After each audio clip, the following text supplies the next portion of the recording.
Max and James exchanged wary glances as they stepped onto the bus.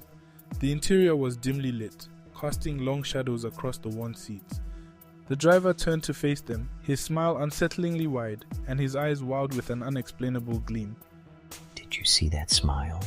Max whispered, his voice barely audible over the low hum of the engine. As the bus set off, the passengers remained oddly silent, their eyes darting nervously between each other. James leaned closer to Max. "Something doesn't feel right about this trip," he said, glancing towards the driver who was humming an unfamiliar tune, his fingers tapping rhythmically on the steering wheel.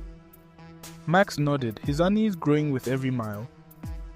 Max peered out the window, trying to make sense of the unfamiliar surroundings. "I don't think we're on the right track," he said, a note of panic creeping into his voice. The other passengers began to murmur among themselves, the whispers growing into a chorus of concern. James stood up, addressing the driver. "Hey, where are we headed?" But the driver didn't respond, his gaze fixed on the road ahead. Max and James approached the front of the bus, determination overriding their fear. "We need answers." Max demanded, his voice echoing in the oppressive silence.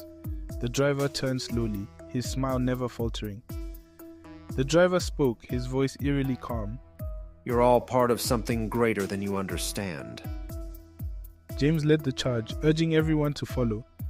"We can't stay here," he shouted, his heart pounding in his chest.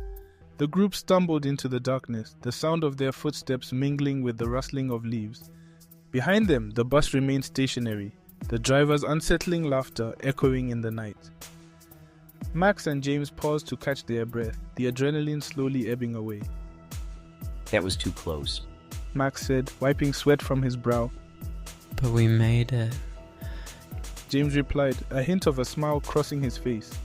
As they began their walk home, the sun rose steadily, illuminating their path with newfound clarity and warmth.